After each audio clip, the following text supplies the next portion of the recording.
What are some uses of ChatGPT or AI in the mental health profession? How can we use it to help our clients? Are there any uses for it? Or is it simply something that we don't want to include at all whatsoever? Hi, my name is Travis Goodman. I'm a licensed marriage and family therapist.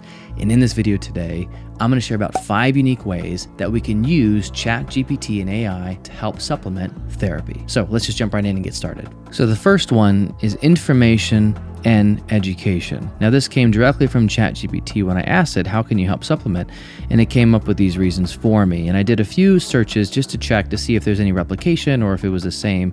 And for the most part, it came back very similar. So the good news is what we can do as I'm working with a client is if a client has anything that they want to look up, any specific tools or resources, they can actually go to ChatGPT and ask something specific. They can go into ChatGPT and type something like, tell me more about anxiety. And boom, out comes this whole thing, understandable 5-paragraph, essentially mini essay about what anxiety is, how it's normal and natural. And then it goes on to talk about how disorders are a group of mental health conditions and how it can have a range of causes down to treatment, down to if you're experiencing it, boom, it says right here, seek the help from a licensed professional. And you could ask it an array of different topics, different information, basic tools. It's actually really good at giving that. Now, it's going to be more generalized and you could ask it some more specific questions and it will give it to you, but already you're going to hit a wall. You don't want to watch this video previously if you haven't seen it already, where I asked the question, will ChatGPT or AI replace therapists like myself? The second unique way that I found really kind of actually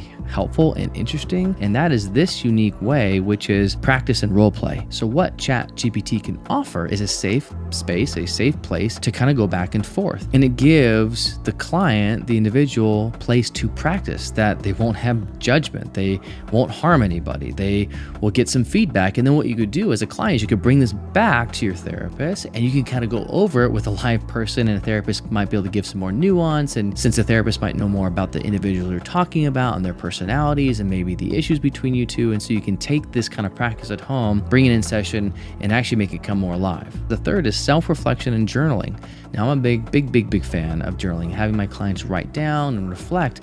But I think where I find sometimes the disconnect between therapy office and home is that when clients get home is they might not be the right prompt for them. They might feel like this is not what they need in the moment. And so what ChatGPT could do is it can give some prompts. They can prompt with certain self-reflections, maybe different journaling prompts to help the client process their thoughts and emotions and gain insights and experiences. And I think that's such a useful tool for a client to be able to go home and ask, hey, help me write about anxiety, or what are some good prompts for stress, or what are some good things to think about when it comes to maybe dealing with a difficult person in my life, or what is a good prompt to help with motivation? So you could ask it all these things and it'll give you some really good ideas. And the fourth is giving you some good mindfulness and meditation exercises. I'm a big fan of mindfulness practice. I'm a big fan of it. Assign these exercises to my clients, practicing in my office and letting them go home and doing it, because it's such a good skill to practice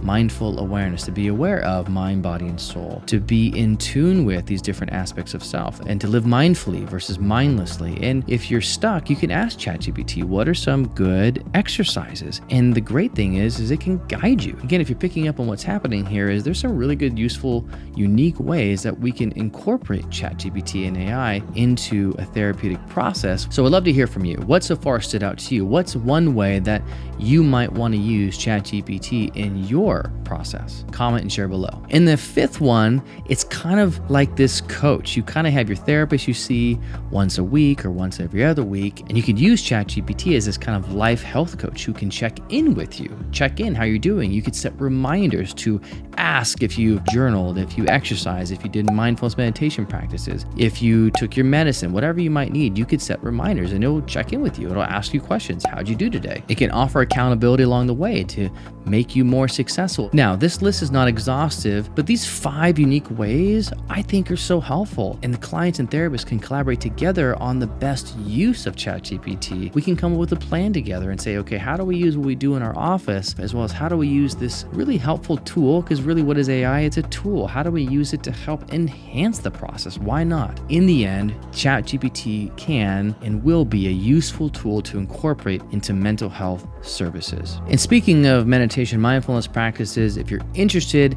in those, you're going to want to click this playlist down here. And if you're interested in other communication patterns you want to work on for healthy relationships, you're going to want to click this video up here. So have a great day.